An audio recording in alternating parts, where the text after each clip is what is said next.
일주일 동안 잘 지냈지요? 잠깐 기도드리겠습니다. 하나님 감사합니다. 오늘날 여러가지 혼탁한 시대에 하나님의 말씀을 바로 정립하고 교회와 국가의 인식을 성경대로 가질 수 있도록 이러한 시간을 주님 축복해 주시옵소서. 예수님의 이름으로 기도하옵나이다. 아멘. 지난주에 이제 서론 얘기하다가 말았는데 우선 책 얘기를 좀 해야 되겠어요.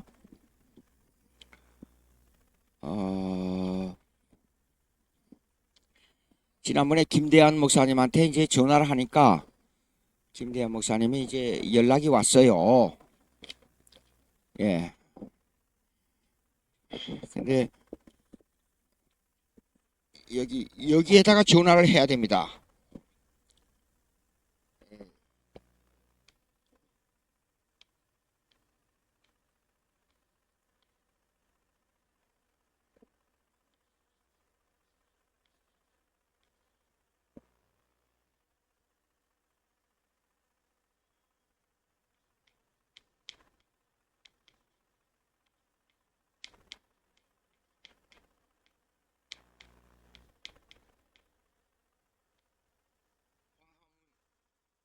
어,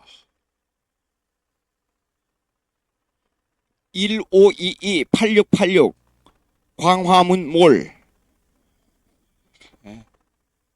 여기에다가 전화를 하면 이제 이 책 갖다 놨어요, 전부요. 그래서 그 사랑제일교회에다가 잘 보관했다가 지금 광화문몰 책 지금 이 방송 뒤에 지금 몰에다가 갖다 놨어요. 그렇기 때문에 여기다 전화를 하시면 됩니다.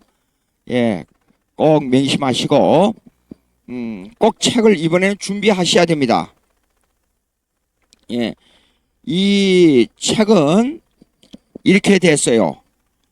이 책은 좀 그 배경을 제가 말씀드릴게요. 청와대 앞에서 우리가 기도하고 그러니까 우리가 기독교에 중심한 입국론, 기독교 입국론 그 운동할 때에 제가 그 청와대 앞에 자주 들렸어요. 기도회도 참석하고 자주 들렸는데 그 바닥에서 거기서 밤샘을 하면서 우리 성도들이 그 운동에 참여했던 그걸 생각해 보면 눈물 나요. 자주 참여했는데 그때에 한참 정광 목사님을 공격했습니다. 왜 목사가 돼가지고 정치하느냐고. 그때 제가 열이 나서 그냥 급하게 이 책을 쓴 거예요. 그래가지고 그걸 거기에 갖다 놓고 기독교인이 이 부제가 기독교인이 왜 정치에 적극 참여해야 하는가 이 부제를 달아서 그 책을 써서 거기다가 갖다 놨다가 일부 이제 성도들이 이걸 매입해 가고 그랬는데 지금 그 책을 더 해가지고 이번에도 또 어떻게 주문해가지고 또 책이 들어왔어요. 그래서 이 책이 1,000권 이상이 여기 있습니다. 그러니까 꼭 이걸 가능하면 2권 싸니까 가능하면 2권씩 사가지고 좀 이번에 주위의 사람들에게 나눠주고 이 4월 이게 선거운동이 될지 모르지만은 내가 누구를 찍으라는 말을 안 하니까 이 교인들이 반드시 정치에 적극 참여해야 된다.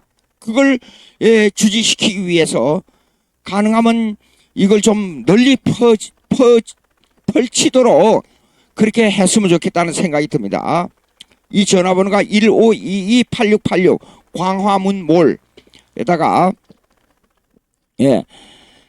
전화하시면 여러분들에게 공급하도록 그렇게 하겠습니다.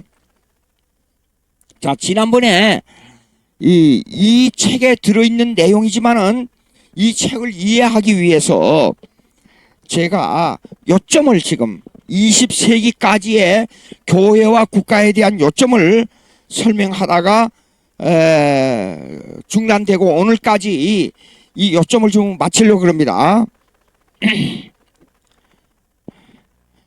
다시 약간 좀 번복한 점이 있지만은 그 번복한 점을 다시 복습하고 20세기까지의 교회와 국가론에 대한 요점 설명을 하겠어요.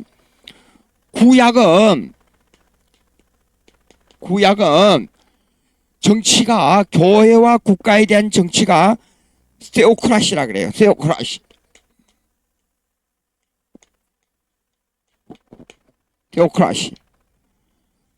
예, 신정 정치예요. 좀 그만한 얘기를 하겠어요. 이런 그 교회와 국가론의 정치가 한국에서 이렇게 역사적으로 전부 훑어서 이 역사적이며 교리적인 내용이 한국에는 나온 게 없어요. 이게 고영일 변호사님 말씀이 이게 한국 최초라 그러더라고요. 보수주의 입장에서. 자유주의에서는 그 신학이 교회와 국가론에 대한 신학이 그 배경이 해방신학, 그 다음에 민중신학을 배경으로 했는데 이거는 일종의 혁명의 신학이에요. 혁명을 배경으로 하고 있고 구조학을 배경으로 하고 있습니다. 이 말이 무슨 말이냐 그러면 정부의 구조를 깨버리자. 나쁜 구조를 혁명으로 타파하자. 그 말이에요.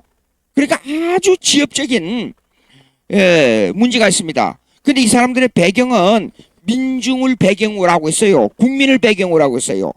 즉 북한에서 말하는 인민을 배경으로 하고 있는데 이 내용이 북한에 있는 주체 사상하고 신학적 내용이 통한다 그 말이에요. 예? 주체 사상. 예? 주체 사상은 말은 인민이라고 말하지만은 사실상 김일성 일가를 하나님 신으로 섬기자 그 말이에요. 그렇기 때문에 사람 목숨을 파리 목숨보다도 더 쉽게 죽여버리잖아요. 죽이라 명령 한마디면 끝나요. 재판도 없어요. 예? 잘잘못이 없어요. 그런 이 사상적으로 그런 사상을 두고 있단 말입니다. 그러면 자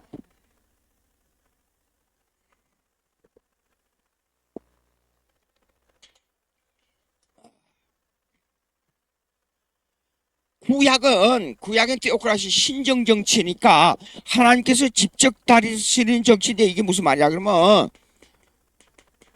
교회와 국가의 제도적 분리가 없이 하나님께서 직접 교회와 국가를 다스리는 정치였어요.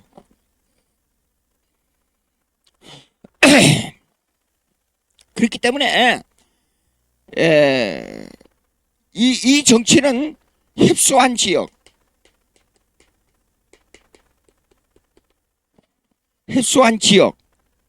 그리고 또 뭐냐 그러면 하나님께서 직접 주시는 율법과 그 다음에 제사로 말미암아 한 체제 아래서 국가를 다스리는데 그것이 이 이스라엘 백성을 종교적인 입장에서 다스리는 시대였어요. 요 기간을 신정정치 테오크라시의 국가론이었어요.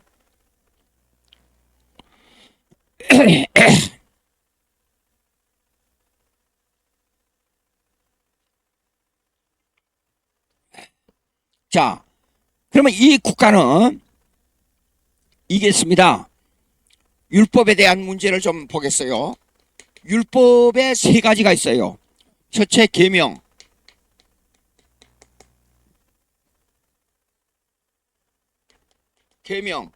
그 다음에 두 번째가 시민법이었어. 시민법. 그 다음에 세 번째가 제사법이었어요. 이 세 가지. 출애굽기 20장 1절 한번 보세요. 출애굽기 20장 1절. 출애굽기 20장 1절.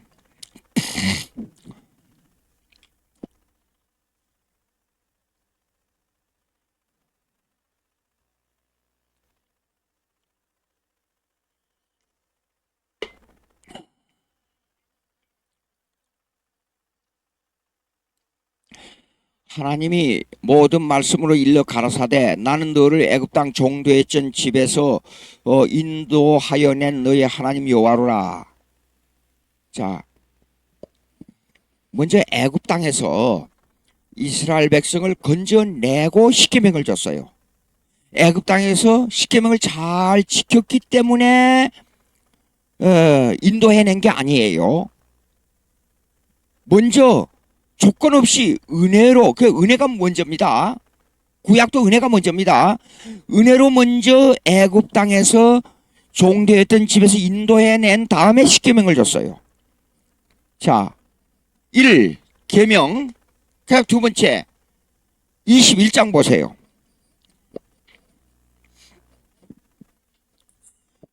(1절) 예, 내가 백성 앞에 세울 율례는 일 아니라, 이거는 율례라 그랬지만은 이거는 시민법입니다. 구약에 나오는 첫째 1, 요거는 커맨먼트. 응?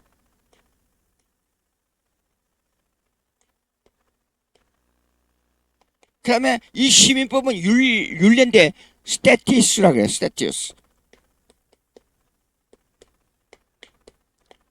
율례. 그 시민법이에요. 그러면 이게 무슨 말이냐 그러면 계명 안에 있는 성도들이 국가에서 지킬 법이 뭐냐 이거예요.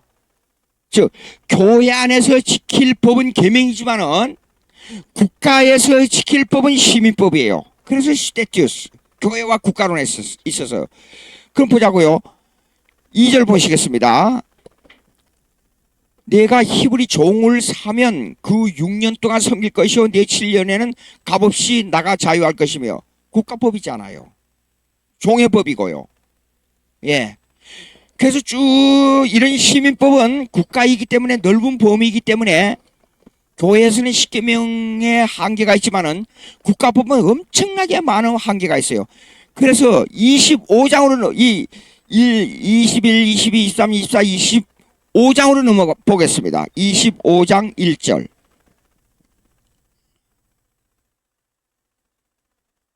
예. 여호와께서 모세에게 일러 가라사 이스라엘 자손에게 명하여 내게 예물을 가져오라. 예물을 가져오라는 건 뭐죠? 하나님께 드리는 거니까 이건 제사법에 해당돼요. 예. 그러면 자, 이제 25장부터 쭉 이 성전과 제사에 대한 준비가 나옵니다. 요렇게. 그럼 자 보세요. 이 구약에 계명이 나오고 시민법이 나오고 제사법이 나오고, 요거는 제사법은 올디넨시스라 그래요.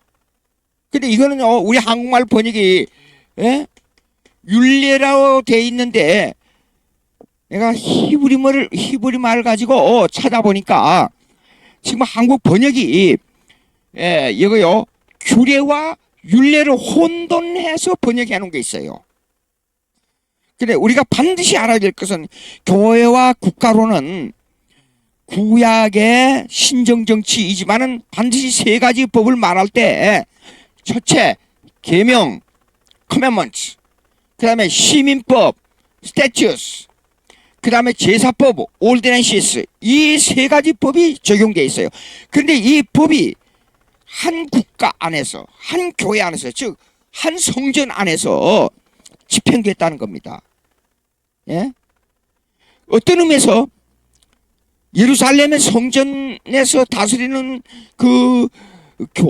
오늘날로 말하자면 교회예요. 교회법하고 이스라엘 백성을 다스리는 국가법하고 같은 제도 안에서 다스려졌다 그 말이에요. 자, 그런데 이게 이제는 파괴돼 버려야 돼요. 왜? 신약 시대를 맞이하게 되면 그 신약 시대를 맞이하는 중간사 400년 있어요. 신구약의 중간사 400년. 예. 400년 기간은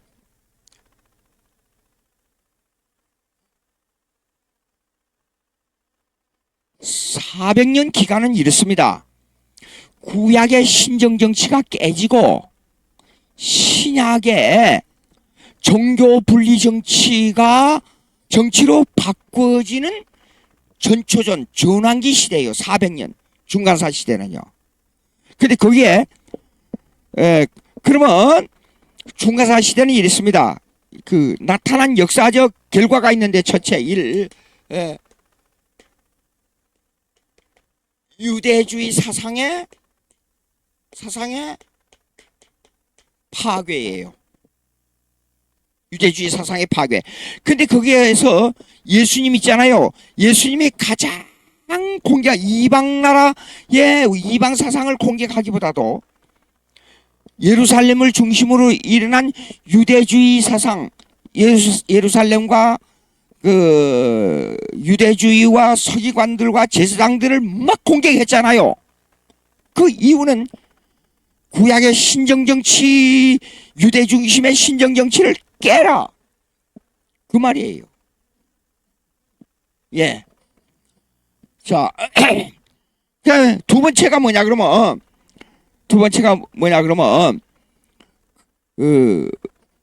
이 두 나라예요. 두 나라가 뭐냐 그러면 헬라 제국과 로마 제국이에요.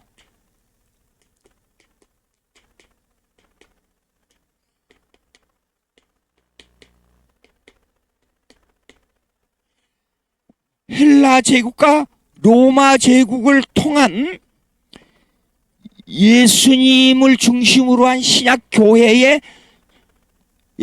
준비를 하는 두 국가가 있는데 헬라 제국과 로마 제국이에요. 이 두 나라는 신약 교회와 신약 국가를 건설하기 위한 이 기초를 놓는 이 두 나라예요.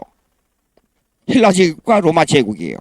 근데 여기에 게재된 것이 뭐냐 그러면 여기에 게재된 것 이미 설명했습니다. 여러분에게 이 게재된 것이 뭐냐 그러면 마카비 운동이에요.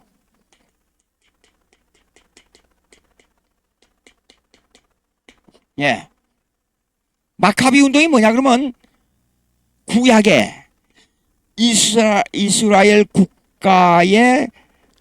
국가를 중심으로 한 다윗 왕국의 재건이에요. 이 마카비 가족이에요. 가족의 중심 인물이에요. 이 사람이. 이 마카비 운동이 다윗 왕국의 재건이에요.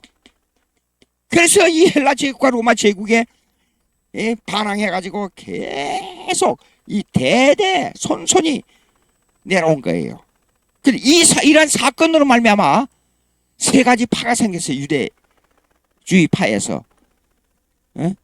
그것이 뭐냐 그러면 그것이 바리새파, 그 다음에 에세네파, 그 다음에 사두개파,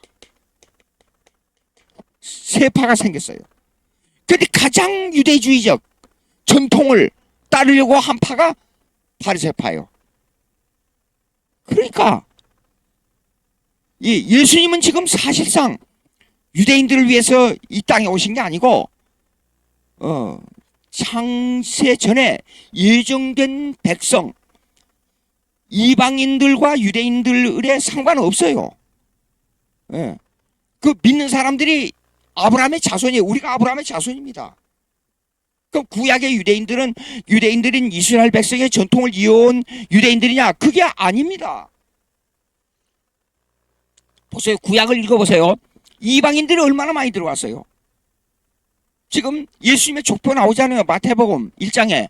근데 거기 세 여자가 나와요. 세 여자가 다 이방인 여자예요. 다말. 그 다음에 라합. 그 다음에 보아스에게 결혼한 사람 누구 룻, 전부 이방인 여자들이에요. 사실 유대인들을 보게 되면 이방인 피가 더 많아요. 그런데 유대인들의 족속을 따른다. 그 마카비 운동이란 것은 이거는 사실 유대인들을 중심으로 한 다윗 왕국의 회복이라는 개념에 이게 문제가 있어요. 이거요. 전혀. 근데 중간사를 보게 되면 이 유대인들을 흩어버리는 역사였어요. 예, 여러분 이제 그러면 구약에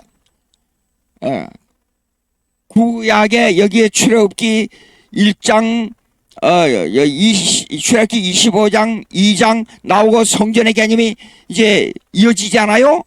출애굽기 25장부터는 이제 성전을 준비하는 개념이에요. 그리고 레위기에 가보게 되면 제사가, 레위기는 뭐냐 그러면 구약의 제사의 법을 가리키는 거예요. 제사법. 성전에서 어떻게 제사 드리냐 그거예요. 그럼 이 세 가지 법으로 말미암아 구약의 제사법을 보게 되면 거기에 제사직에 누구가 나타나죠? 예수님이 나타나요.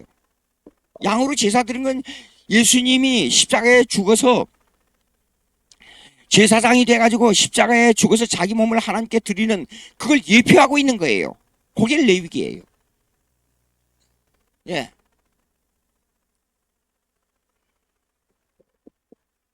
그 레위기의 역사는 그러므로 예수님을 보여주는 역사예요. 예수님을. 그 말은 무슨 말이냐 그러면 구약에는 뭘로 구원했냐 그러면 믿음으로 구원한다는, 그 제사직을 보면 믿음으로 구원한다는 거예요. 그 믿음으로 구원한다는 게 뭐냐? 아까 계명, 두 번째 시민법, 이걸 온전히 지킨 사람은 없어요. 그럼 이걸 해결하는 방법이 뭐냐? 제사법이에요. 제사 속에 예수님이 들어있기 때문에.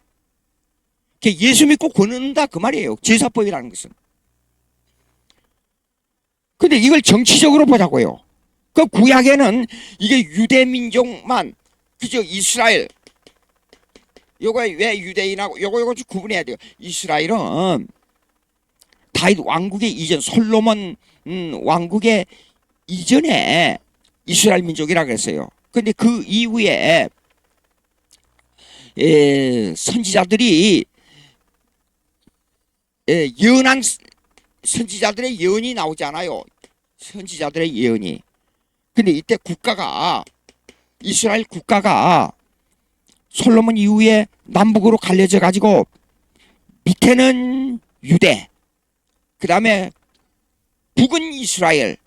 그래서 그 후에 유대라는 유대 나라라는 것이 이스라엘 전부 통틀어서 유대 나라냐 북의 이스라엘이냐 할 때 이제 그때부터 유대 나라라는 말이 나온 거예요. 그런데 북의 이스라엘은 빨리 망하고 우상을 먼저 섬겼기 때문에 남쪽의 유대 나라는 늦게까지 그래도 하나님 말씀을 지키려고 했어요. 그래서 늦게 망했어요.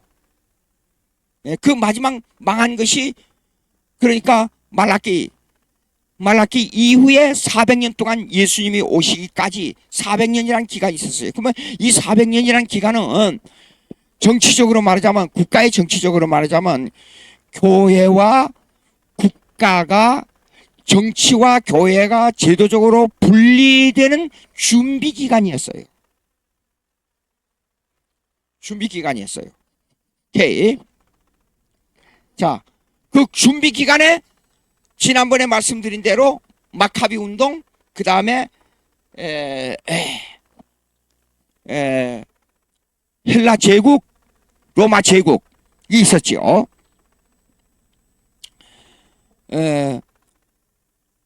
다시 한번 말씀드리면 헬라 제국은 알렉산더로 말미암아 유대인들과 이방인들의 혼합 정책을 시도했어요. 알렉산더 대왕이.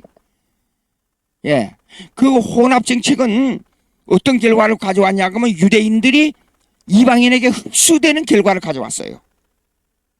그런데 일부 열심당, 베드로도 열심당이었어요. 열심당에 속한 사람들은 유대주의를 고수하는 사람들이었어요. 정치적 메시아가 와가지고 이스라엘 백성을 세계에서 우뚱가는 나라로 만들어가지고, 예, 다윗 왕국을 재건해서 로마를 망하게 쳐부수고 이스라엘 나라가 세계를 지배하는 나라가 되리라고 믿는 것이 정치적 메시아 사상이에요. 이런 사상에 깃들어 있었단 말이에요. 예, 그 운동이 마카비 운동이었어요. 그런데 유대인들을 다스리기 위해서 여러 가지 정책을 썼는데 알렉산더 대왕이 이 코인의 헬라어, 전 세계 공통 언어를 만들 수 있는 헬라어를 만들도록 작용을 했고, 그 다음에 헬라 문화를 받아들여 가지고 헬라화하는 작업을 했는데 유대인들까지도 그 작업을 했어요. 그래서 그걸 하기 위해서 알렉산드리아, 아프리카 북쪽에 아주 시원하고 살기 좋은 곳에다가 당시에 유대인들을 20만이나 이주시켰어요. 그럼 그때 당시에 20만이란 세계 인구가 그때 6억밖에 안 됐는데 20만이란 것은 오늘날 2천만, 예, 약 1,000만이 될지 몰라요. 서울시에 해당되는, 그때 당시로 인구의 비례로 봐서는 서울시에 해당되는 인구만큼 거기를 만들어가지고 유대인들을 거기다가 이주시켰어요. 거기는 상업도시고 돈이 많고 예술 문화가 발달된 지역이었어요. 그래서 유대인들이 거기에 살기 좋으니까 자연히 거기에 흡수될 수밖에 없었어요. 그 중에 유능한 학자를 시켜가지고, 유대인 학자를 시켜가지고 헬라어도 잘하고, 예, 유대인의 문화에 습득이 된 유대인들을 시켜가지고 구약을 헬라어로 번역하게 만들었어요. 그것이 바로 70인역 셉투젠트라 그래요. 구약이 헬라어로 번역된 거예요. 근데 그 번역으로 보게 되면 문화, 헬라 문화적 개념하고 유대 문화적 개념하고 갭이 있는 곳이 있어요. 예, 그것을 구약대로 해석하지 않고 일부는 그 헬라 문화에 맞춰야 되느냐, 히브리 문화에 맞춰야 되느냐 고민이 생긴 거예요. 그래서 유대인의 전통에 맞도록 구약대로 해석하지 않고, 구약의 본문을 그대로 해석하지 않고 유대인의 정치적 메시아 사상에 맞도록 해석한 부분이 가끔 나와요. 그래서 셉투젠트 70인역을 보게 되면 순수한 구약 성경에 맞지 않는 사상으로 해석된 것이 많아요. 예. 그래서 여러분들, 유대주의는 율법주의라 아니에요. 예, 유대주의 율법이 있고 구약의 율법이 그 의미가 달라요. 여러분, 630몇 가지 안식일 지키는 법이 구약에 있어요? 없어요. 근데 유대주의 율법에는 그게 나와요. 마태복음 7장 한번 보시겠습니다. 마태복음 7장 1절. 아니, 마가복음 7장 1절. 예? 마가복음 7장 1절. 보세요. 바리새인들과 또 서기관 중 몇이 예루살렘에서 와서 예수께 모였다가 그의 제자 중 몇 사람이 부정한 손 씻지 않은 것을 떡 먹는 것을 보았더라. 2절 3절. 바리새인들과 유대인들이 장로들의 유전이라 그래서 장로들의 유전. 유대주의입니다, 이게요. 씻지 아니한 떡 먹는 거, 손 씻지 않고 떡 먹는 거는 유대법에는 나와요. 아주 세밀하게. 예. 그것이 장로들의 유전이에요. 그러니까 유대주의하고 틀립니다. 유대주의는 율법주의라, 구약이 율법주의라 그러면 안 됩니다. 예. 자, 그러면 이러한 것들 있잖아요. 이러한 사상들이 뭐냐면 다 정치적 메시아 사상을 바라보는 거예요. 예?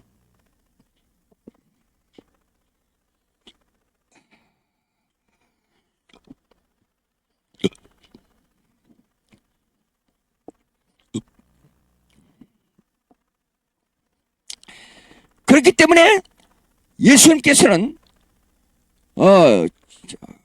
복음을 전하실 때 가장 공격하는 그 주의가 뭐냐, 유대인들을 향하여 가장 예수님을 반대하는 사람들이 있기 때문에 그들을 맹렬히 공격한 거예요. 사도가 아니라 세례 요한은 독사의 자식들이라 그랬어요. 예수님은 회칠한 무덤이라 그랬어요. 그들을 향하여. 자, 그리고 예수님께서 제자들에게 복음을 전하게 될 때 복음을 전할 것을 부탁하시면서 이 말 하신 말씀이 있어요. 제왕들 앞에서 복음을 전할 자세를 말씀했는데 성령께서 말씀하시므로 거기서 할 말을 다 하라고 명령했어요. 그거는 교회와 국가론에서 신약교회를 퍼뜨리기 위한 미리 그 복음을 전할 자세를 예수님께서 말씀해 주신 거예요. 자, 그러면 이제 신약에 넘어와서 구약의 신정 정치를 완전히 깨트려버리는 말씀을 한 게 있어요. 요한복음 4장 한번 보시겠습니다. 4장 한 10절. 아니요. 상당히 더 넘어. 여자가, 맞습니다. 거기에서요. 예수께서 대답하여 가라사대 내가 만일 하나님의 선물과 또 내게 물 좀 달라 하는 이가 누구인 줄 알았다면 내가 그에게 구하였을 것이요. 그가 생수를 내게. 여자가 누구예요? 사마리아 여자예요. 그 사마리아 사람들은 북쪽 이스라엘에 속한 사람들이기 때문에 남쪽 유대 사람들로부터 엄청나게 처은데 개 취급을 당했어요. 당시. 그런데도 북쪽 이스라엘 사람들은 정치적 메시아 사상이 들어있단 말이에요. 그러면 남쪽 유대 사람들은 정치적 메시아 사상을 바라는 그 사마리아 사람들의 북쪽 이스라엘이었기 때문에 북쪽 이스라엘 사람들을 개취하고 있었는데, 자 11절 보시겠습니다. 여자가 가로되 주여 물기를 그릇도 없고 이 물은 깊은데 어디서 이 생수를 얻겠사옵나이까. 12절 보십시오. 이제 나옵니다. 우리 조상 야곱이 이 물을 우리에게 주었고 또 여기서 자기와 자기 아들들과 짐승이 다 먹었으니 당신이 야곱보다 더 큽니까? 물었어요. 이 말은 그 이스라엘의 신정정치의 개념이 그 사마리아 여자 속에 들어있는 거예요. 그러면 15절로 넘어가 보세요. 그 다음에 17절. 17절 말고 19절. 자, 20절부터 나옵니다. 우리 조상들은 이 산에서 예배하였는데 그 예배 개념이 뭐죠? 구약의 신정정치의 개념을 가지고 있어요. 글심산입니다. 그때. 그러니까 북쪽 이스라엘 사람들은 글심산에서 예배하면서 다윗 왕국을 바라고 있었단 말이에요. 그런데 당신들의 말은 유대인들을 두고 하는 말이에요. 북쪽 이스라엘 사람들이. 예배할 곳이 예루살렘에 있다 하더이다. 예루살렘 성전 개념의 중심의 신정정치였기 때문에. 그런데 21절 보십시오. 예수께서 가라사대 여자여 내 말을 믿으라. 이 산에서도 말고 예루살렘에서도 말고 너희가 아버지께 예배할 때가 이르리라. 이 무슨 말씀이지요? 무슨 말씀인지 아세요? 이게 아주 중요합니다. 교회와 국가가 신약시대는 구약의 신정정치의 개념이 아니야. 그거 다 깨트려져야 돼. 이 예배가 온 세상으로 다 퍼질 것을 얘기하고 있어요. 교회가 구약의 한 장소에서 예배하는 장소가 아니야. 지금 그 말이에요. 그런데 예수님께서 이걸 주지시킨 내용이 나옵니다. 22절 한번 보세요. 너희는 알지 못하는 것을 예배하고 우리는 아는 것을 예배하노니 이는 구원이 유대인에게서 납니다. 분명히 유대인에게서 예수님은 족보를 볼 때 유대 족속의 족보예요. 그런데 이 유대인에게서 남인이라 하고 23절은 전 세계로 복음이 전할 정치 제도를 말해주고 있는데 23절 한번 보세요. 아버지께서 참으로 예배하는 자들은 신령과 진정으로 예배할 때가 오나니 곧 이때라. 아버지께서는 이렇게 자기에게 예배하는 자들 찾으시니라. 여러분, 이 예배하는 자, 예배 개념이 구약의 신정정치의 개념하고 신약의 지금 이 장소의 개념에 한정되지 않고 전 세계로 퍼질 개념을 여기서 지금 말씀하고 있는 거예요. 24절 한번 보세요. 하나님은 영이시니 예배하는 자가 신령과 진정으로 예배할지니라. 신령과 진정으로 예배하는 개념으로 가지 구약의 양의 피를 가지고 제사 드리는 개념으로 들어간 게 아니란 말이에요. 예? 참 이걸 선포해버린 겁니다. 자, 그러면 이제 여기에 해당되는 역사를 제가 말씀드릴게요.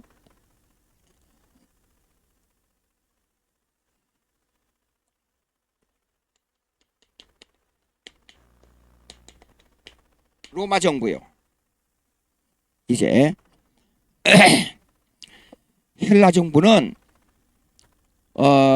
그때 당시 헬라 제국이요. 미국보다도 사실 이 땅의 넓이로 보게 되면 미국보다도 더 큰 땅이었어요.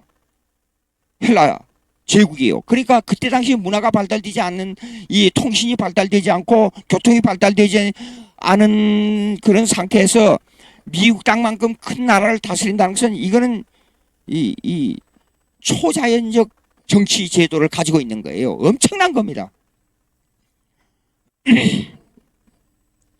그러면 헬라 정부는 유대인과 이방인의 혼합 정책을 시도했단 말이에요. 근데 로마 정부에 들어와서는 똑같이 이걸 받아서 지금 정책을 사용하는 중에 가장 골치 아픈 게 뭐냐면 유대인들이에요. 유대인들을 완전히 말살시킬 수도 없고 그렇다고 해서 사람들에게 당근 정책을 써가지고 로마 정부에 협조하느냐 또 그것도 아니에요. 그래서 팔레스타인 지역 있잖아요. 예루살렘.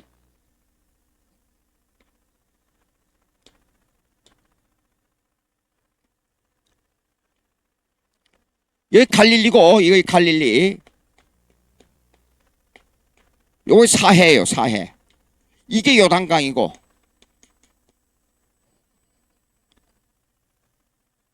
예. 근데 여기가 예루살렘 성전 여기가 이 정도가 그리심산이에요. 그래서 나누져 가지고 여기 북쪽 이스라엘 이건 남쪽 유대예요. 솔로몬 이후에 르호보암과 여로보암 때문에 둘이 형제간 다퉈가지고 이렇게 나눠진 거 아닙니까?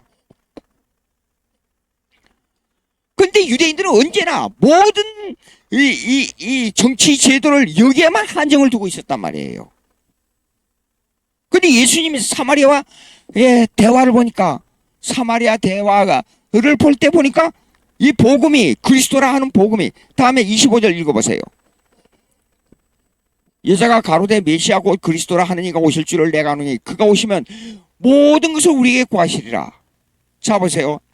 메시아가 오게 되면 이 말 속에 무슨 의미가 들으냐 그러면 우리가 예수님 언제 정치적 메시아가 와서 로마 정부를 쳐부수고 우리가 세계를 지배하는 나라가 되겠습니까? 하는 것을 구하겠다 그 말이에요. 지금 26절 보세요 한번. 예수께서 이르시되 내게 말하는 내가 그러라 하시니라. 이때 제자들이 와서 그랬는데 예수님은 여기서 영적 메시아 아까 생명수 내가 주는 물은 영원히 목마르지 않으냐 생명수 얘기를 했단 말이에요. 즉 예수님은 여기에서 영적 메시아 사상을 말한 겁니다. 예. 자, 그럼 여기서 이제 생각할 게 있어요. 당시에 로마 정부는 유대인들의 종교를 어떻게 취급하느냐가 골머리를 앓고 있었어요. 근데 다른 나라들은 다른 이방인들은 다스리는데 정책이 서 있어요. 무슨 말이냐 그러면 로마 정부에 들어가면 로마 정부 황제실에는 우상의 집합체였어요. 수백 수가지의 우상의 그 우상들이 전부 막 우글우글 그랬어요. 로마 황제실에는. 왜 그럴 수밖에 없느냐?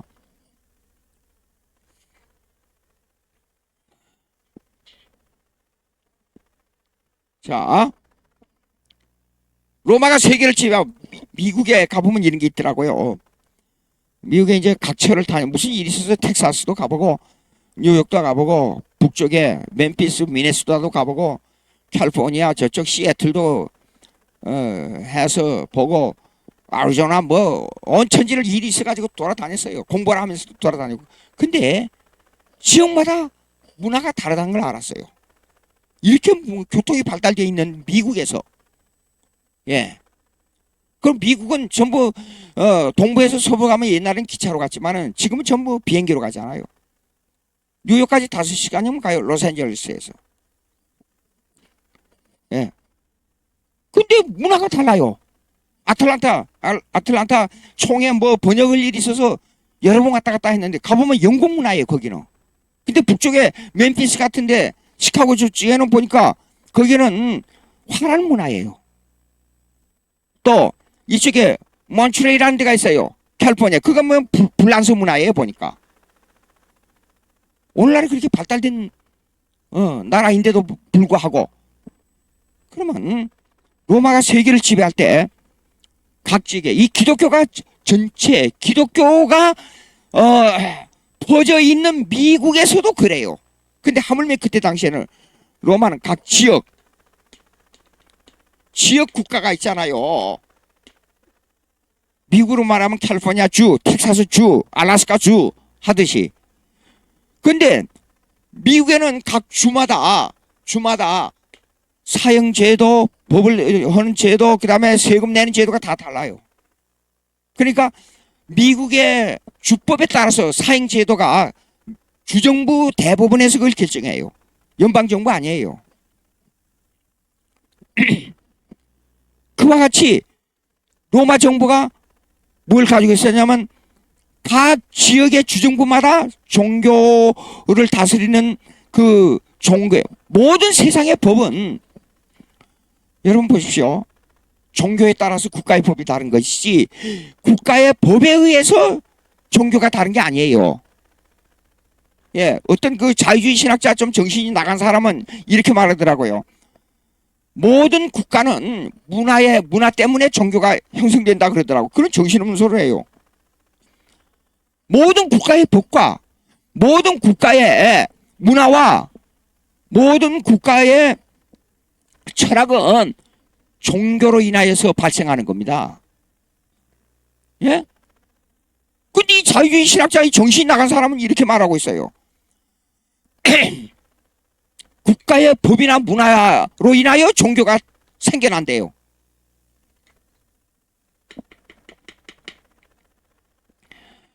그거는 로마 역사를 보게 되면 그 말이 100% 틀렸다는 걸 알 수가 있어요.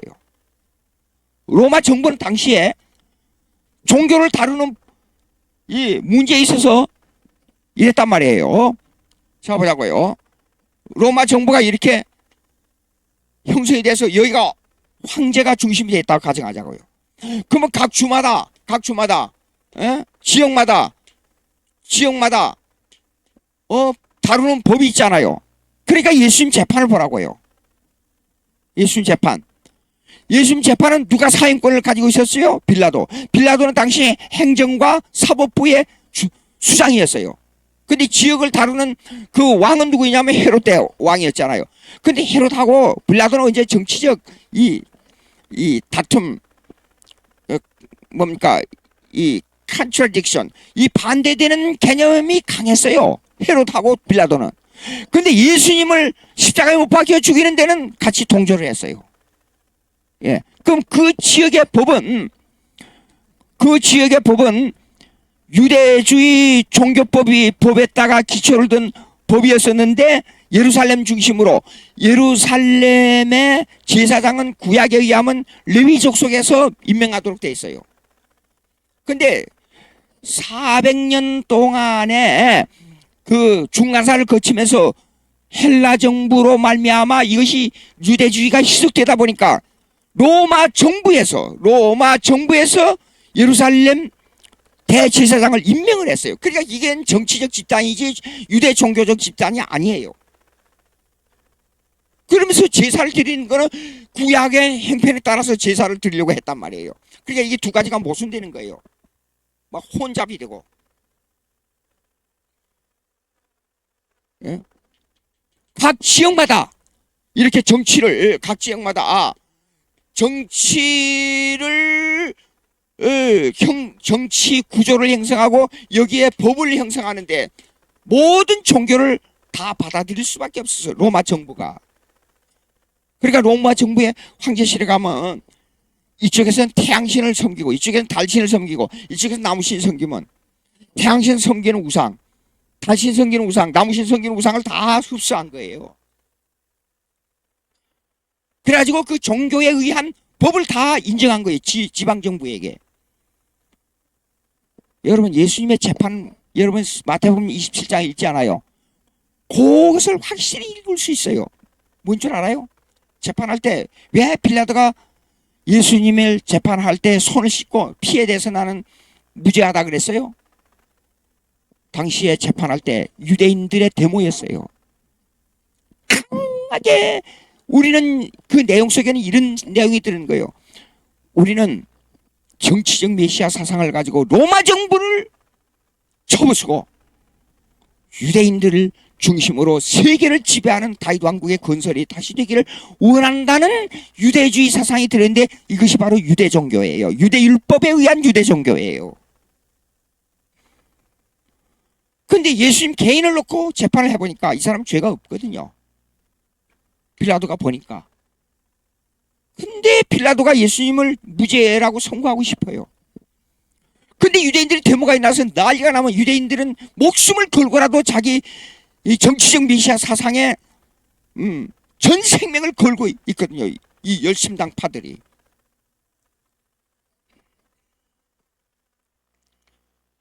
야, 이걸 어떻게 처리할 수가 없는 거예요. 그러니까 예수님의 재판에 대해서 나는 손을 씻겠다. 나는 손대지 않겠다. 너희들 마음대로 하라 그러고 포기해버린 거예요. 이 재판을 사실상 포기한 거예요. 여러분 재판한 거 보십시오. 예수님께서 맨 처음에 대제사장 앞에 가서 재판을 받았지 않아요.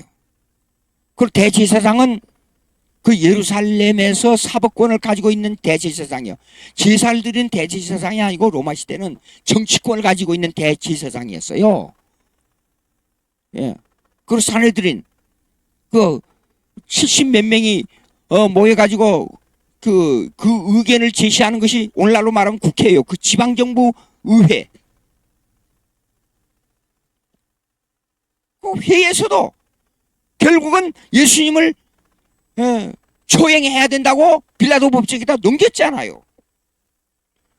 마태복음 보라고요. 26장 27장 쫙 보라고요. 재판이요. 그러면 이 말은 무슨 말이냐면 팔레스타인 지역 예루살렘을 중심하는 지역에 그 정치와 법을 그대로 적용하는 것을 인정해 준다는 뜻이에요. 그러면 로마 정부는 각 지역에서 일어난 모든 우상 종교에 의한 법을 다 수용하고 있다는 뜻이에요. 그러니까 황제시라는 우상의 집합체예요. 이 말은 무슨 말이냐 그러면 구약의 신정정치가 끝나고 각 지역마다 국가를 형성하고 있는 법은 법체제로 그대로 인정하고 복음은 복음대로 가는 체제가 형성된다는 종교 분리가 이미 형성됐다는 뜻이에요. 정치와 교회의 제도가 두 가지로 분리됐다는 뜻이에요.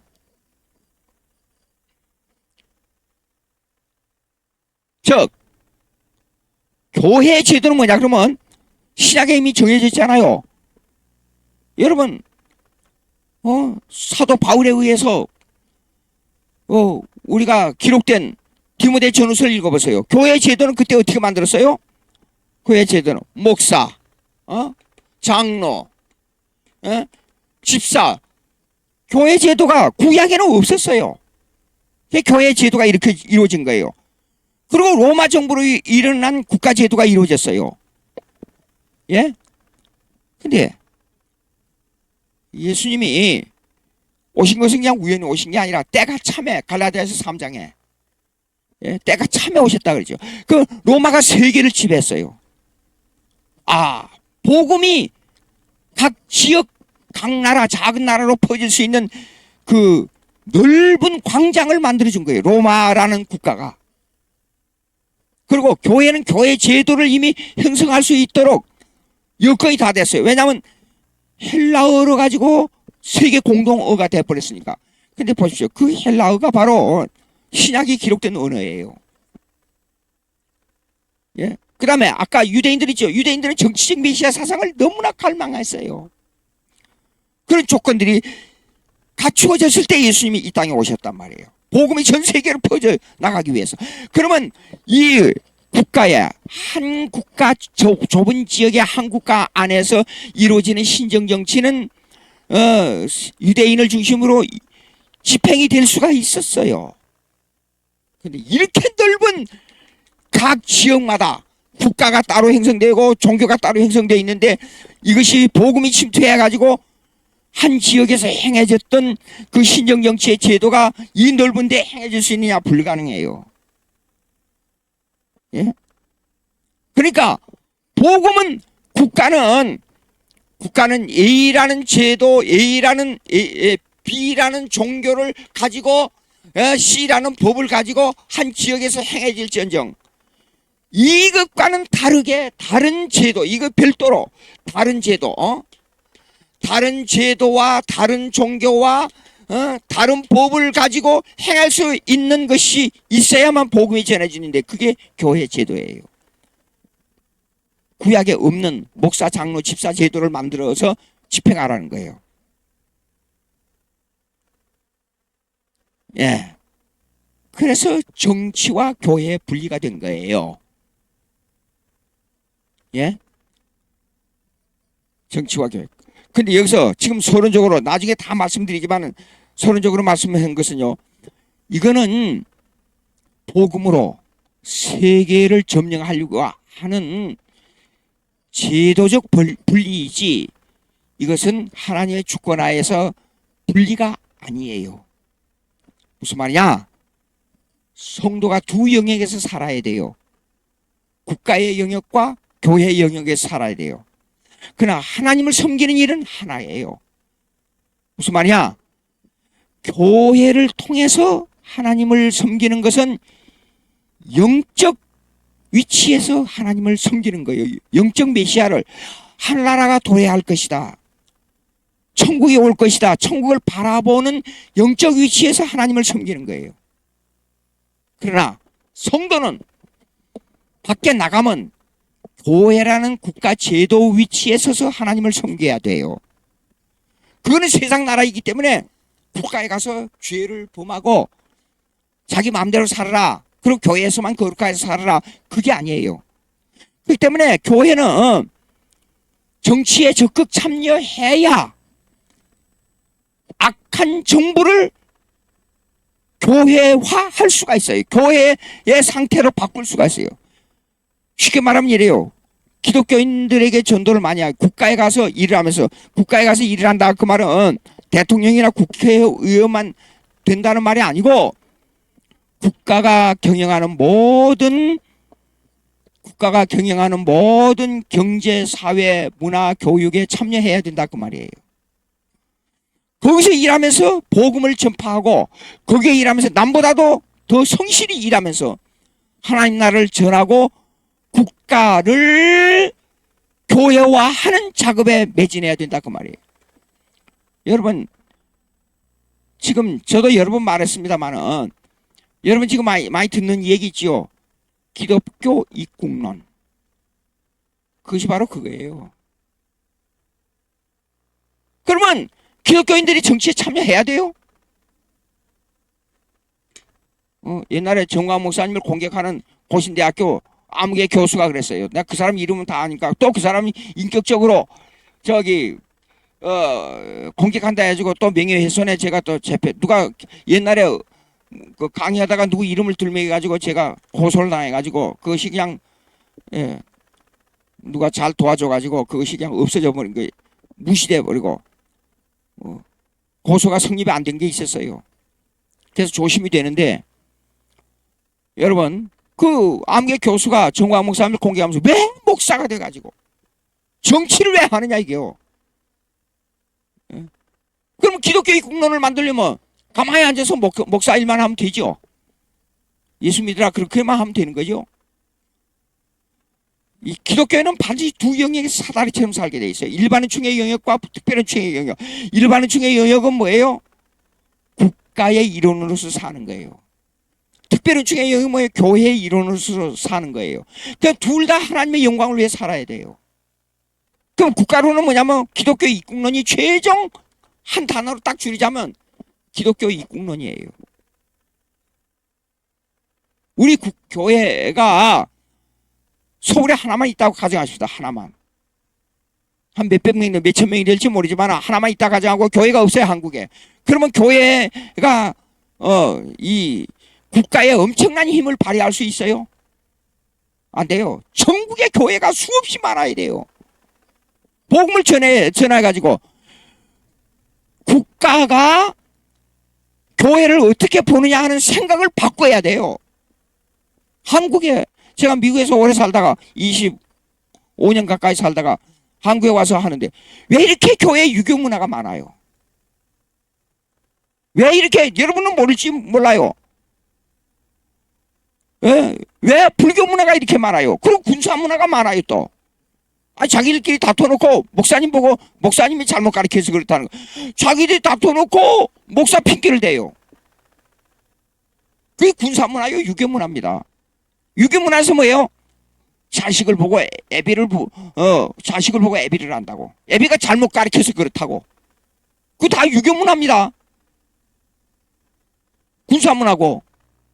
한국에는요, 그 사람이 잘못하면 단체, 한 사람이 잘못하면 좀 단체 기합 하고 그 최고 책임자 부대장을 체벌하지요. 벌을 주고, 기합을 주고. 예. 분명히 자기 혼자 잘못한 건데 전혀 다른 사람하고 관계가 없어요. 그런데도 그런 말을 해요.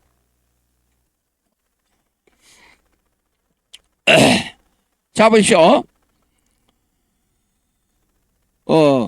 그러면 우상을 섬기는 나라는 자기 나라 종교에 의해서 그 나라 지역에 법을 집행하는데 거기에 사도행전에 나온 게 있어요.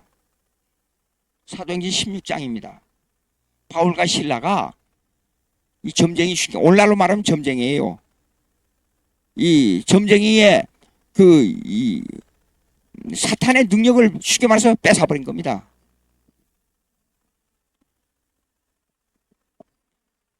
뺏어버렸어요. 뺏어버리니까 이 사람이 뭐예요? 합법적으로 종교의 국가로부터 그 지역 국가입니다. 그 지역 국가.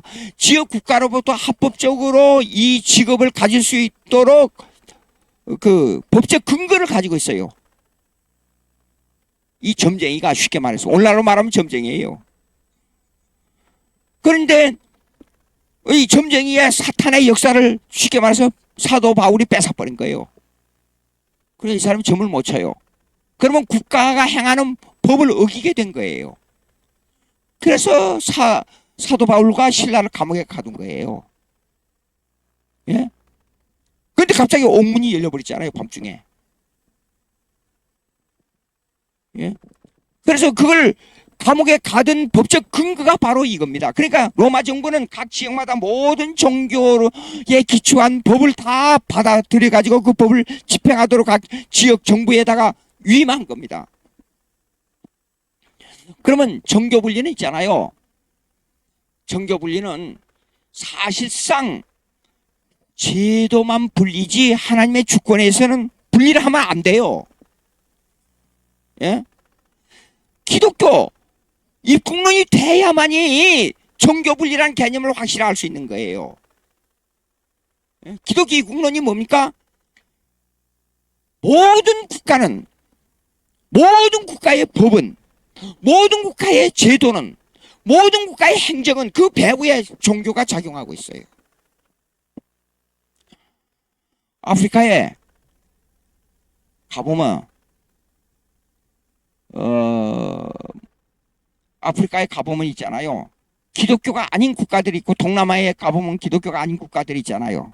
그 법을 보세요. 제가 인도에 선교하기 위해서 각 교회 다니면서 파스터 카우리 목사라는 사람이 한국에 왔어요. 그래서 이 사람이 너무 불쌍해서 고문을 엄청 받아가지고 발바닥도 흉터가 엄청나고 온몸에 흉터예요. 힌두교 교도들이 잡아가지고 그를 그렇게 때리고 막 불러 지지고 그랬어요. 한국에 와가지고 울면서 이 사람이 불쌍해서 이 교회를 지어주고 좀 재정을 도와야 되겠다.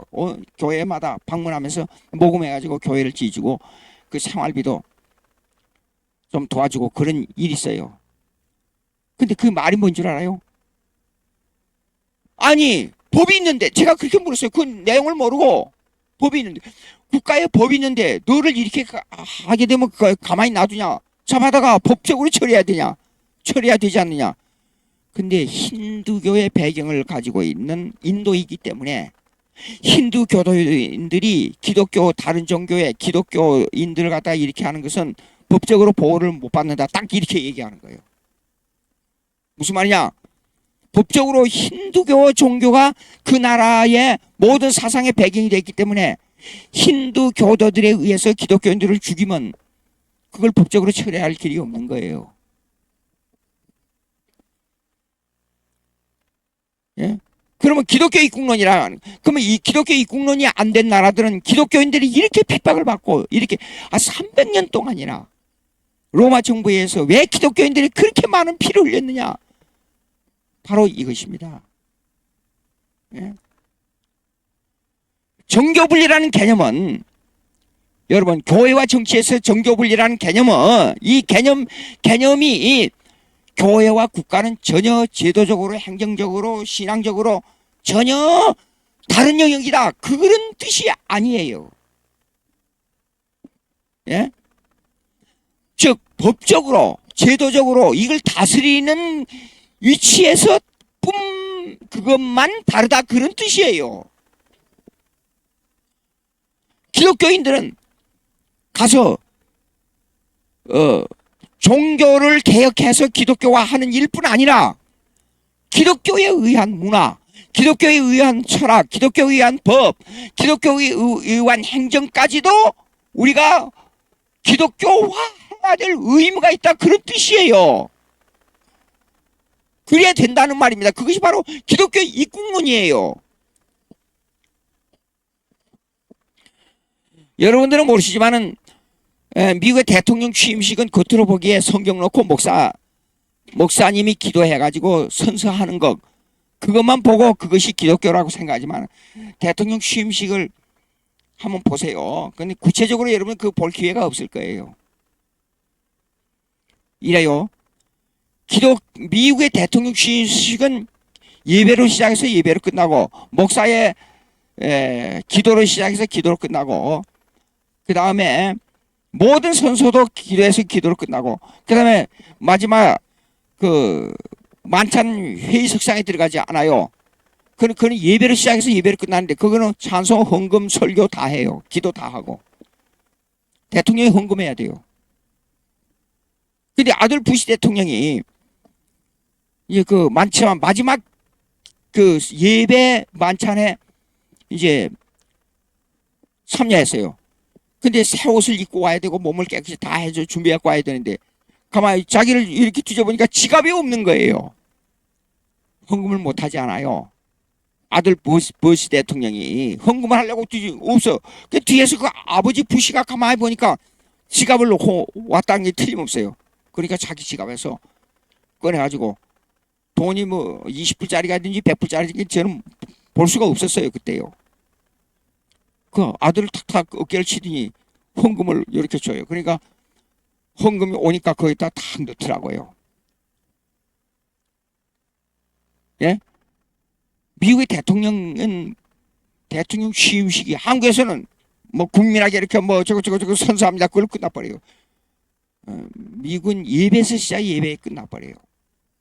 모든 건 God Bless America라는 그 노래가요. 전부 찬송가. 예. 자 보십시오. 그러면 이제 이런 것을요 보고 그 다음 단계로 넘어가 보겠습니다.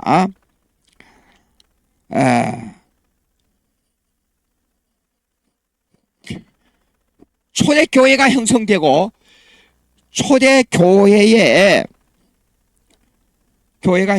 초대교회 제도가 목사 장로 제도가 제도적으로 형성됐단 말이에요. 교회 제도. 그러니까 국가는 모나키즘을 한국말로 뭐라 그래요? 제왕?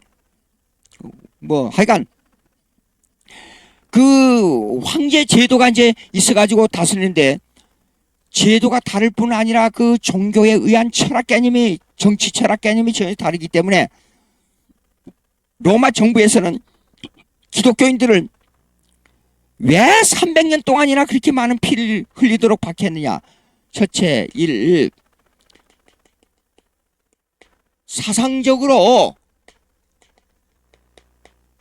문제 있는 단체로 봤어요. 이 사람들은 종교 예식을 하는데 사람의 살을 나눠 먹는 예식을 한다. 두 번째, 사람의 피를 나눠 먹는 예식을 한다. 그것이 뭐냐면 떡을 갖다가 사람의 살이라고 뜯어먹고 포도주를 갖다가 사람의 피로 성찬 예식을 하는 거예요. 사람의 피를 나눠 먹는 예식을 한다. 그래서 이놈들은 아주 사악한 종교다 해가지고 로마 정부의 각 지방 정부가 가지고 있는 모든 그 종교를 다 받아들이는데 이것들만이 이 사악한 아주 이 저급하고 사람의 살을 뜯어먹고 피를 마시는 이 사악하고 이 흉악한 범죄 집단이다. 그렇게 해서 핍박을 한 거예요. 두 번째, 모이기를 힘써요. 다른 종교는 그렇게 자주 모이질 않아요. 근데 매주 정기적으로 모여요. 예? 그러면서 살과 피를 뜯어먹는 예식을 해요. 그래서 이 집단이 자꾸 모이느라고 집단화하는 것은 화해가지고 혹시 로마 정부를 대항하지 않느냐. 그래가지고 핍박한 거예요. 그래서 이걸 없애기 위해서 만장 가운데 사람들이 보는 앞에서 사자의 밥이 되게 하고 그래서 핍박한 거예요. 자, 그러면 그런데도 불구하고 이걸 이용해서 그러면 그럴수록 이것들이 신앙이 더 강해지거든요. 예, 카타콤을 만들어 가지고 카타콤 들어가게 되면 나오는 길이 그 사람들만 알지 못 들어가. 이제 카타콤이 이렇게 이제 있다고 가정하십시다. 그러면 여기에 거미줄처럼 온 천지 이렇게 들어가. 요 길이에요, 길 이렇게. 그러면 이 길로 들어가게 되면 여기 들어가면 이 모서리에다가 전부 창을 박아놔요. 예, 벽에서. 그래가지고 사람이 죽으면 여기에다가 벽을 만들어 놓고 이 시체들을 여기 벽에다가 이렇게 한장해 놨어요. 예, 다른 구인들은 못 들어오게. 그리고 나갈 때는 전혀 기독교 아닌 것처럼 변장을 하고. 그래가지고 음식을 구해가지고 여기서 나눠 먹고. 300년이란 기간. 기가 막힌 얘기예요. 그러면 종교 분리의 입장에서 로마 정부와 기독교 제도를 보자고요. 기독교 제도는 지속적으로 목사, 장로, 집사 제도를 가지고 계속 흘러왔어요. 그런데 이 로마 정부에서는 이 300년 동안 이걸 핍박하면서 이대로의 다른 완전히 이 사상을 반대하는 다른 정부 제도를 가지고 흘러왔단 말이에요. 그러면 교회와 국가는 있잖아요. 교회와 국가는 기독교 입국론에 있어서의 교회 국가의 역할은 이런 겁니다. 교회 국가의 역할은 이런 겁니다.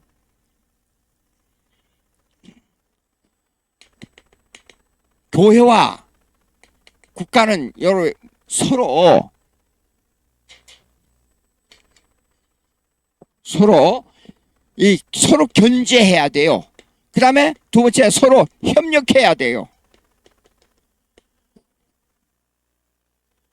그 다음에 여기서 중요한 게 뭐냐면 제도는 두 개예요. 교회는 교회 담임 목사를 중심으로 해서 당회가 있고 그 위에 노회가 있고 그 위에 총회가 있어요. 전혀 달라요. 그 다음에 이 제도에 있어서 제도는 이원론이에요.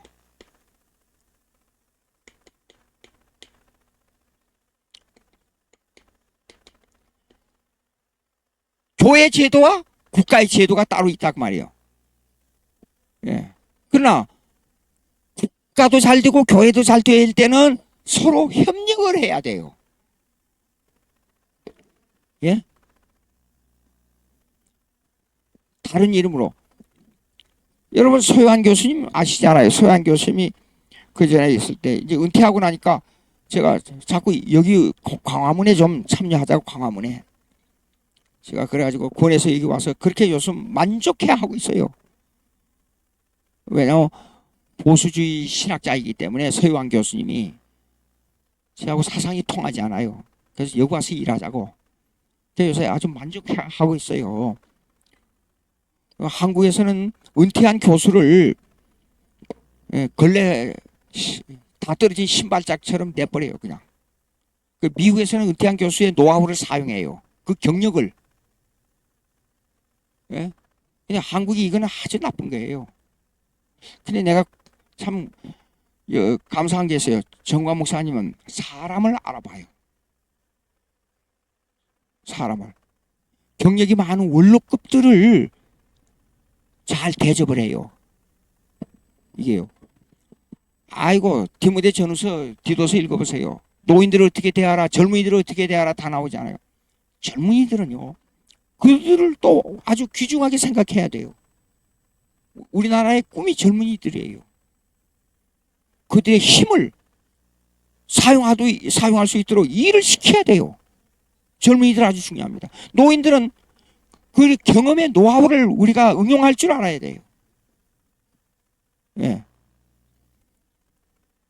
근데 이제 그 소양 교수님이 오셔가지고 저하고 사적으로 얘기를 많이 해요. 교회와 국가에 대한 얘기. 예. 교회와 국가에 대한 얘기를 많이 해요. 예. 자, 그러면 여기에 서서요. 이 제도의 이원론의 이 제도에서 협력해야 되는데 이 교회와 국가는 견제할 때가 생겨요. 왜 견제할 때가 생기느냐? 그것은 국가가 위법을 하거나 그러니까 소양 교수님 이 얘기를 이제 여기서 하려고 그래요. 소양 교수님이 예배를 지난 정부에서 예배 때문에 얼마나 고역을 치른지 몰라요. 예배를 강행을 했네요. 그래가지고 걸려가지고 500만 원 벌금을 물었어요. 제가 아마 한 10번은 그 얘기를 들었을 거예요 아마. 이랬습니다. 미국에서는 이 코로나가 형성될 때에 위생법칙 지킬 것 내용 어떻게 하고 전부 다 안내해 줬어요. 교회에다가. 그리고 교회는 어떻게 하고 위생을 어떻게 하고 하는 것을 다 그 약품 뭐 이런 걸 다 구할 수 있도록 그 주위의 모든 환경을 다 만들어 준 거예요. 그래 코로나 시대 때인데 가서 미국에 가서 제가 세미나를 해달라고 해서 들어가니까 양쪽에서 바람이 부니까 아주 시원해요. 여름에도. 그리고 양냄새가 푹 나는 거예요. 그래서 보수 성경을 말씀대로 지키지 않은 교회들은 미국에서 더 발전했어요. 예. 그런데 그렇지 못한 자유주의 교회들은 더 교인들이 줄어들었어요. 자, 근데 그거는 그래가지고 위생법을 지킨다, 법을 어쩐다 하는 것은 법제화하지 않았고 그걸 할 수도 없어서 그대로 내버려둔 거예요. 그리고 병 걸려서 죽으면 너희 책임이라. 어떤 목사님은 남부지에 계세요. 이게 하나님 지켜주니까 나는 마음대로 산다 그래가지고 어느 목사님이 마음대로 일하다가 코로나 걸려서 세상 떠났어요. 예. 그건 내 의지대로 한 거니까 그럼 다 정부에서 다 해주고 그렇게 해주고 해야 되는데 이거 그런 자유를 박탈하면서 위상을 다 지키도록 해놓고 해야 되는데 모든 것을 새로 법을 만들라고 법제해가지고 벌금 물리고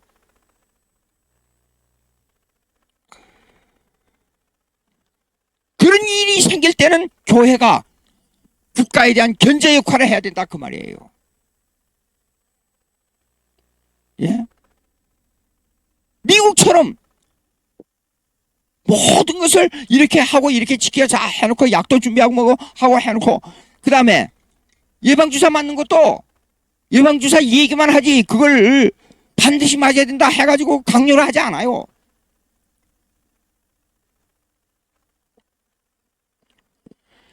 그런 일이 있을 때 교회와 국가는 서로 견제하며 서로 협력하며 이런 이 양날개 작전이 잘 이루어져야 교회도 발전하고 국가도 발전하고 김구 선생이 이런 얘기를 했다 그래요. 경찰서 10개를 짓는 것보다도 교회 하나를 짓는 것이 교회 하나를 세우는 것이 사람을 변화시키고 사람의 인격과 마음을 변화시키는 것이 교회 하나가 더 낫다 그랬어요. 문화가 발달되고 돈이 많아지고 사람 살기 좋아지면 범죄가 없어집니까? 천만의 말씀이에요. 교회만큼 사람의 본질을 변화시키는 단체는 없습니다. 이 세상에서. 그렇기 때문에 교회가 아주 중요합니다. 모든 역사의 축은 교회예요. 교회가 어떻게 됨에 따라서 역사가 어떻게 돼가고 있어요. 여러분, 그렇기 때문에 교회는요 국가를 형성하는데 경제를 형성하는데 도덕을 바로잡는데 가장 중요하고 가장 귀한 가치를 가지고 있는 겁니다. 예, 돼야 돼요. 자, 그 다음에 그러면 300년간 이렇게 훈련했지만 이 훈련한 이 기독교인들을 핍박하는 이 사건이 로마 정부의 사건이 이것이 결국은 어떻게 됐어요? 기독교를 국교로 수용하는 전초전이 됐어요. 자 보십시오. 하나님의 역사는 참 묘해요. 로마 정부가 이제 형성되고 이렇게 핍박이 일어났는데도 불구하고 가장 도덕적이며 가장 순결한 생활하며 가장 국가에 충성하는 부류를 보니까 기독교인들이에요. 법을 잘 지키고 청교도들 이게 청교도 신학교죠. 그러니까 청교도의 이념을 우리가 바로 수행해야 돼요. 무슨 말인 줄 아세요? 청교도들의 세 가지, 네 가지의 그들의 절대 생활의 법칙이 있습니다. 1. 절대 검소예요. 2. 절대 근면이에요. 그 다음에 3. 절대 정직이에요. 그 다음에 4. 절대 준법 정신이에요.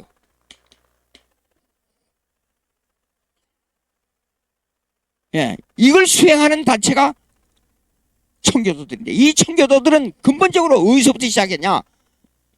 300년 로마 정부가 기독교인들을 핍박할 때 그들의 생활에서부터 연결된 겁니다. 제가 미국에서 10년 이상 공부할 때 청교도들의 교수들로부터 신학을 배웠어요. 존 프레임 교수 있어요. 존 프레임. 그분은 30년 전에 옷을 그때까지도 계속 입고 다녔어요. 나중에 보니까 이 모서리 같은 게 다 떨어지려고 그러더라고요. 넥타이도 수십 년 전 거 그대로 메고 있고. 예. 제가 지금 입고 먹고 사는 생활이 그들보다 수준이 더 높아요. 한국에 와서 보니까.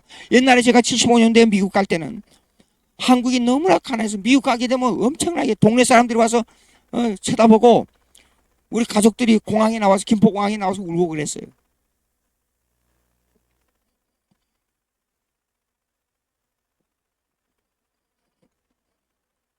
그런데 300년을 지나면서 보니까 기독교인들이 이렇게 살고 있거든요.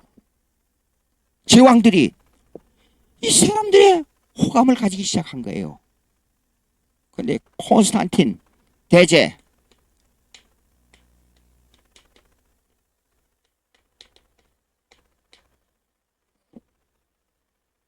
콘스탄틴 대제가 누구냐 그러면 이래요. 그 조상들로부터 콘스탄틴 대제 그러니까 아버지가 며느리를 얻어야 되겠어요. 할아버지가 되겠구나. 예. 며느리를 얻어야 되는데 어디서 정숙하고 깨끗하고 정직하고 바르게 도덕 생활을 하는 여자를 얻어야 되겠는데 어디서 얻어야 될까? 그래도 기독교인들의 여자에서부터 얻어야 되겠다. 그 생각을 해가지고 아주 신실한 기독교인을 며느리로 맞이한 거예요. 그래서 남자아이를 낳은 것이 콘스탄틴이에요. 콘스탄틴. 그래서 그 어머니가 그러니까 그 조상으로 볼 때는 며느리죠. 콘스탄틴 어머니가 이 애를 가슴에 안고 탄생할 때부터 기도를 하면서 하나님을 잘 섬기는 사람이 되게 해주시옵소서. 그리고 신실한 기독교인으로 자란 거예요. 콘스탄틴이. 그리고 로마 제국의 제왕으로 등극을 했어요. 그래서 그러니까 4세기 초가 되겠죠. 예. 기독교를 국교로 수용하는 선언을 한 거예요. 그래서 로마 정부가 기독교가 되기 시작한 거예요. 그런데 고민이 생겼어요. 로마 정부가 섬기는 여러 가지 신 중에 수십 가지, 수백 가지, 수천 가지 신 중에 태양신을 섬기는 신이 가장 강해요. 그래서 그 태양을 위해서 축제를 벌였는데 12월 말이 되면 낮이 짧아지고 밤이 길어지지 않아요. 그래서 그 신의 개념이 어떤 생각이 들었냐면 로마 사람들이 태양신이 죽어간다고 생각했어요. 그 태양신을 인격적으로 본 그 개념은 플라톤의 이데아론에서 나온 거예요. 이데아 개념에서 나온 거예요.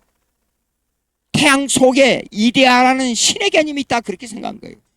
그래서 신이 죽어간다. 1년 동안 우리에게 빛을 주면서 우리를 잘 먹여 살렸다가 힘이 없어서 이데아가 살아나게 하기 위해서 축제를 벌린 거예요. 12월 25일부터 일주일간 먹고 마시고 춤추고 축제를 벌린 거예요. 근데 어머니의 얘기를 들어보니까 이게 아니거든요. 하나님이 천지를 창조했다 이게요. 태양 속에 이데아가 있는 게 아니라 하나님의 창조에서 움직인다 이렇게 생각이 들어간 거예요. 그래서 이걸 없애야 되겠는데 고민이 엄청 일어난 거예요. 그래서 그날을 12월 25일을 예수님의 탄생일로 정하고 예수님의 탄생일을 기념하는 날로 선포를 해버린 거예요. 콘스탄틴 대제가. 이건 뭘 뜻하느냐 그러면 이렇습니다.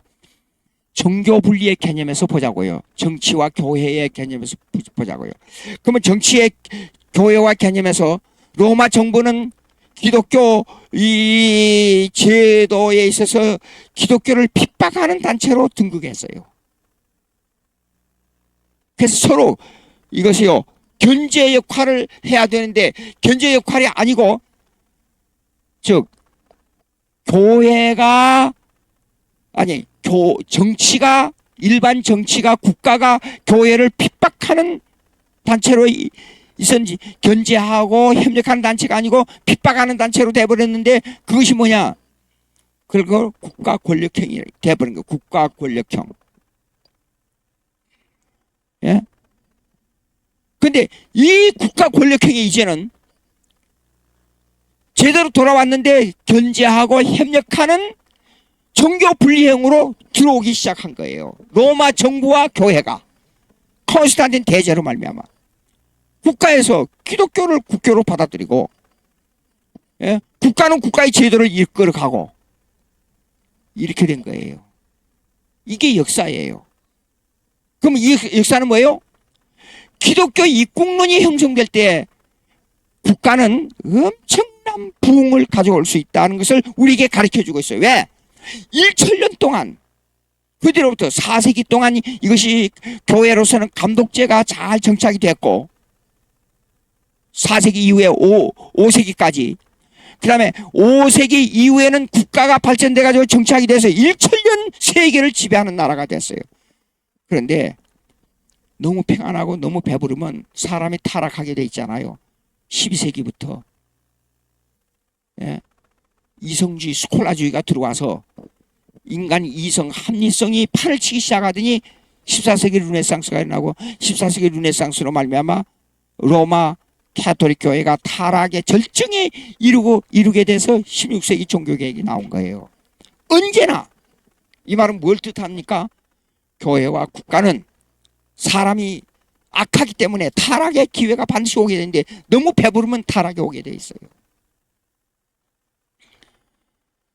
네.